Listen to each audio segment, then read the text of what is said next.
Mara Ingram ended most evenings the same way. Shoulders hunched over the last spreadsheet, the blue light of her monitors carving unfamiliar shadows on beige cubicle walls. She was a senior forensic accountant at the boutique firm Callan & Morse, contracted by the Justice Ministry to untangle financial crimes that baffled ordinary auditors. Her talent for pattern recognition bordered on obsession. Deviations, however microscopic, flickered in her mind like neon warnings. The ministry's newest referral seemed unremarkable. An investigation into Ontologic Holdings, a multinational whose subsidiaries sold everything from agricultural drones to rare earth alloys. A whistleblower had claimed black budget reserves and non-existent assets, a phrase so vague the file might as well have been blank. Yet when Mara downloaded the first tranche of data, something twitched in her gut. The ledgers balanced, but the numbers felt off, as though she were staring at reflections rather than figures, real enough to fool the eye, false enough to deny touch. She spent 4 nights mapping subsidiaries, cross-reconciling wire transfers, and constructing a web diagram of intercompany loans. The pattern that emerged resembled a double helix looping through shell corporations in Amsterdam, Bogotá, and Kuala Lumpur. At each loop, the money spun like a centrifuge, shedding a residue of profits that vanished into unidentified cost codes labeled E-Class procurement. E-Class. Not machinery, not patents, not carbon credits. The abbreviation gnawed at her until sunrise. On the 5th night, she petitioned the ministry for extended access privileges and received them before lunch. No one had ever denied Mara a data set. She drilled deeper and triggered a buried partition, an encrypted subledger called the Sentiment Portfolio. After 3 hours of algorithmic brute force, the partition blossomed into rows of transactions. They were dated, signed, and impeccably itemized. 2102 transfer 50,000 units, Joy Grade A, $137,500,000. 2102 transfer 7,200 units, Despair Crude, $84,000 through $960,000. 2102 futures, 15,000 units, Hope Forward to $60,000 $50,000. Mara swore aloud. The numbers were astronomical, the commodities absurd. She refreshed the screen twice, certain she'd uncovered a prank. Yet the ledger's checksum was flawless, lines cross-referenced to live trust accounts in Luxembourg. The totals rolled up into Ontologic's consolidated statements through a labyrinth so shimmering that no surface auditor would ever glimpse the core. Emotions as inventory. She pushed away from the desk, heart beating like a stamp through wet ink. What did units measure? Micrograms of neurotransmitters? Doses of synthetic oxytocin? The question chilled her. Nothing about Ontologic was pharmaceutical. Their filings listed aerospace composites and energy grids. Hard, tangible output. But the ledger placed emotional commodities on equal footing with tungsten and wheat. At midnight, she rang Lucien Mazur, an investigative reporter she'd met on a past corruption case. Lucien specialized in the esoteric, and more importantly, didn't scare easily. "Is this line secure?" he asked after the first ring. "It had better be," Mara answered, describing what she'd found. She heard him scribble, then the clink of glass. Joy and despair, traded like hog futures, Lucien mused. The ancients would call that sorcery. Or slavery, she replied. Because something, or someone, must be the well these feelings come from. Lucien's breath crackled through the speaker. "Meet me tomorrow. Don't transmit anything, and leave the office now. If the ledger's genuine, its owners already know you saw it." Mara complied, copying the data onto 2 thumb drives, one taped under a loose floorboard at home, the other hidden in her wallet. She didn't notice the black sedan creeping half a block behind her Prius as she drove. Lucien chose a windowless booth in a 24-hour pancake parlor. He looked baggier than she remembered, gray stubble, rumpled corduroy, but his eyes remained coyote bright. "I tracked Ontologic's board memberships," he said after scanning the drive on a hardened laptop. 7 overlap with the Aurelian Society. Ever heard of it? "Rumors," Mara replied. "Invitation-only think tank. hosts symposia on human potential. More than rumors. Lucian swiveled the laptop. Grainy surveillance photos showed men and women entering a Rococo mansion in Bern. One image made Mara suck air. The chairman of Ontologic, Karsten Pell, stepping from a limousine while security flanked him like dark wings. The society's myth, Lucian continued, is that emotions are quantifiable power, literal fuel for cognition, charisma, even longevity. Centuries ago it was metaphoric, monarchs feeding on their subjects' devotion. But Pell and company appear to have industrialized the metaphor. Mara tapped the ledger line for extraction fees. Each transaction referenced a 4-digit code. Lucian cross-checked missing persons alerts from Interpol. Every code matched a case file. Abductions across 5 continents. Victims vanished with no ransom. No trace. "They're harvesting them," Mara whispered. "Draining emotions like blood." Lucian nodded. "Which means we need proof more damning than a spreadsheet. We need to witness an extraction, or at minimum, capture physical inventory." Mara's stomach recoiled. She hadn't chosen forensic accounting to chase criminals in meat space. Her battleground was columns and macros, but the ledger pulsed inside her bag like a heartbeat she couldn't ignore. "How?" she asked. "An auction," Lucian replied. "Tomorrow night, I bribed a steward who ferries VIPs to Aurelian events. He thinks I'm a broker representing the Singapore oligarchs. There will be biometric scans, but we can swap credentials." Mara felt the booth tilt. "You expect me to walk into a bazaar of emotional organ leggers?" "You can read ledgers in real time," he said. "Authenticate what we see. Without your expertise, any footage I capture is dismissed as deepfake. In other words, I need you, and you already stepped into the ring the moment you cracked that partition." Mara stared at the uneaten pancakes growing cold between them. Fear spread, but it wasn't paralyzing. It was precise, a ledger itself, entries balanced against duty. She nodded once. The auction was staged beneath the old opera house, in catacombs once used to stash munitions during the war. Mara and Lucian passed through 2 checkpoints. The guards wore tailored suits, but the bulges under their lapels told the truth. At the final gate, a slender woman scanned their wrists with a silver wand. LED lights flashed green. Inside, the chamber resembled a Basel art fair. Plexiglass cylinders lined velvet-draped tables, each connected to compact refrigeration units. Holographic tags floated above them, displaying graphs and provenance details. Donor runner 286, baseline optimism, 88th percentile. Another cylinder rotated a viscous cerulean fluid labeled astonishment, vintage 2009.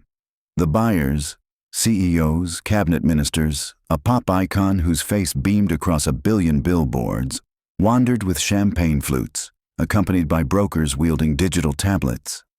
No one looked at the inventory with pity. They looked with hunger. Lucian's micro-camera hummed. Mara, wearing augmented reality contacts linked to her phone, overlaid each hologram with the corresponding ledger entry. The match was perfect. Serial numbers, batch weights, price curves. She felt like an astronomer glimpsing the underlying code of the universe, except the universe was monstrous. A gong sounded. Bidders assembled before a dais where Karsten Pell himself emerged, tuxedo crisp, eyes midnight bright. A glass chamber rolled behind him, curtains drawn around whatever lurked inside.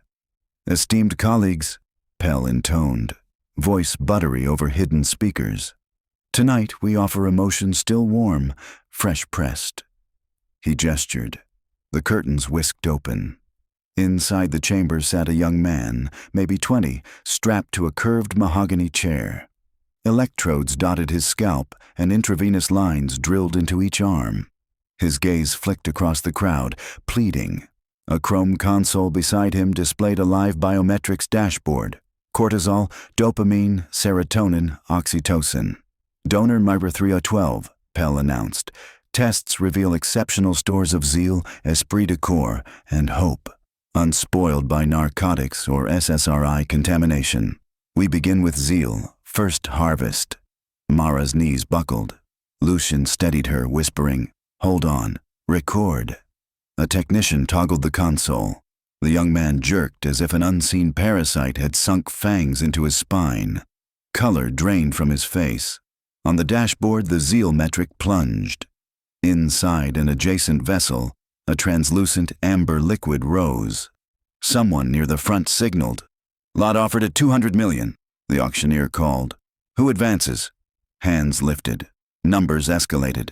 By the time the gavel fell, zeal sold for $490 million. Mara could no longer breathe. Her phone vibrated. An alert from the firm's VPN. Her account had been accessed remotely. She checked the status. The privilege intervals were being revoked, credentials purged. Ontologic knew and were erasing her.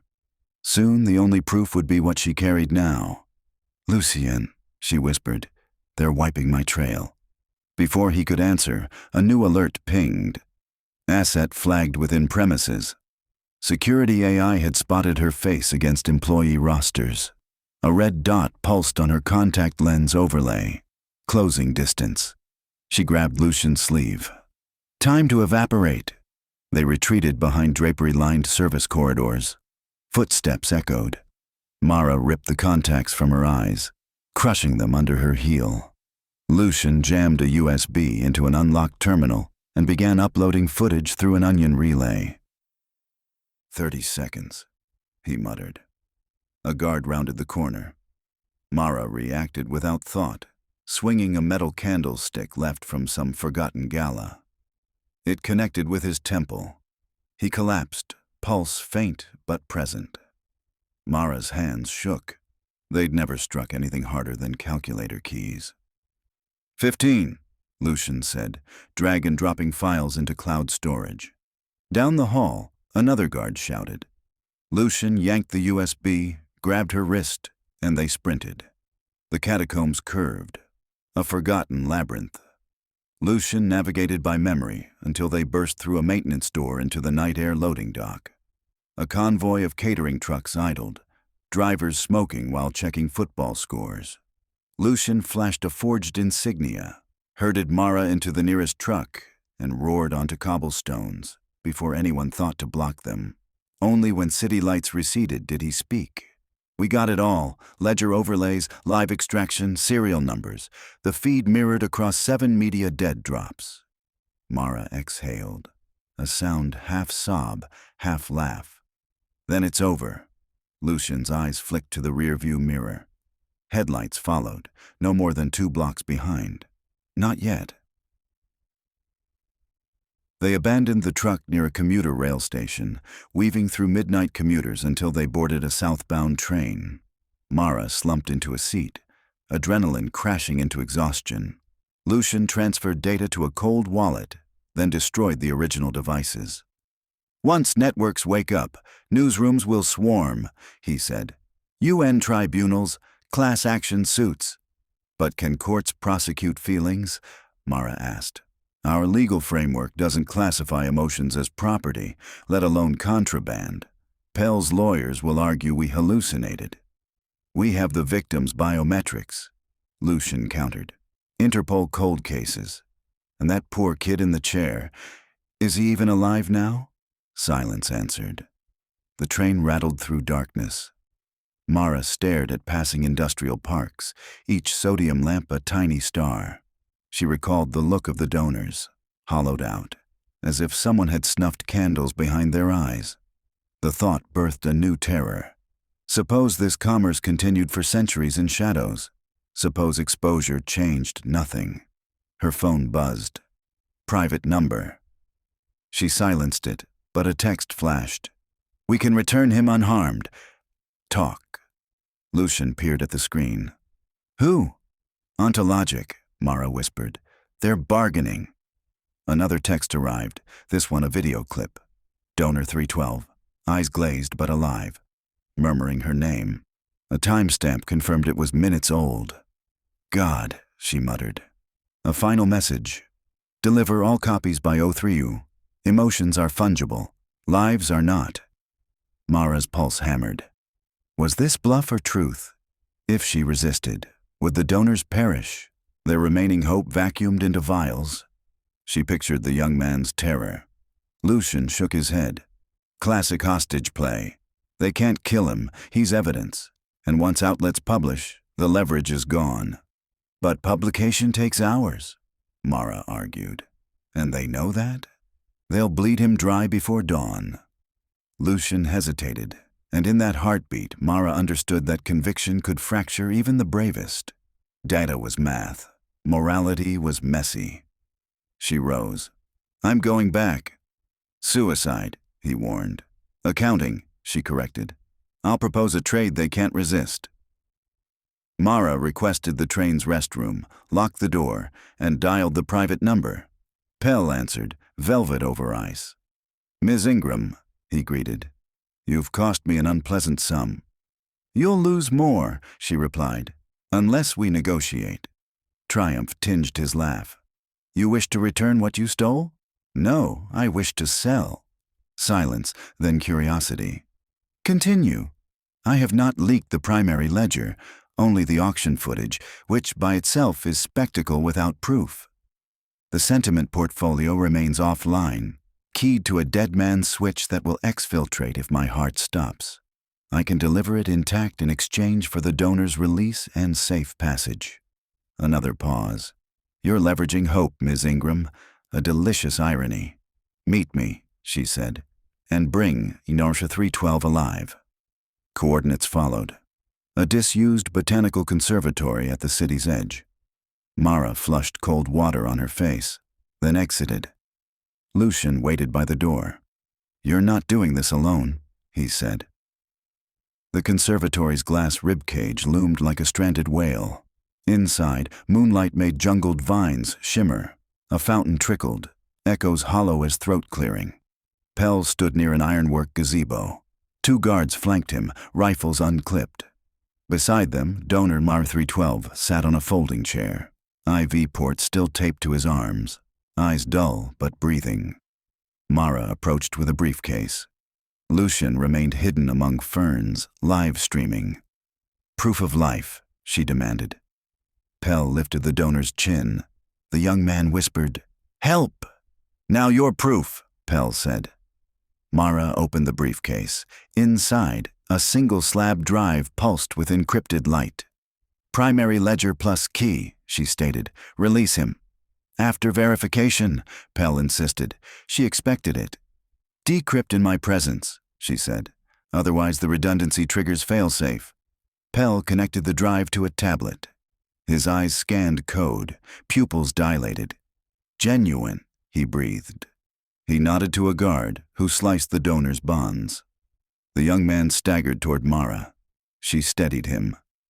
Deal concluded, Pell said. You've preserved empathy, commendable. But you still know too much. Guards raised rifles. Before bullets flew, sprinkler heads overhead exploded. Jets of water hissed down, mixed with white smoke. Lucian emerged, detonator in hand. You're live to 4 million subscribers, he shouted. Drop the weapons or star in tomorrow's tribunal. Pell's eyes blazed with something darker than anger. Hunger deprived of meal. He slowly lifted his hands. Guards hesitated, then followed. Sirens wailed outside. The police Lucian had tipped minutes earlier. Mara exhaled. The ministry building blazed with camera flashes next morning. Headlines screamed, Elites traded human emotions, and accountant hero exposes global shadow market.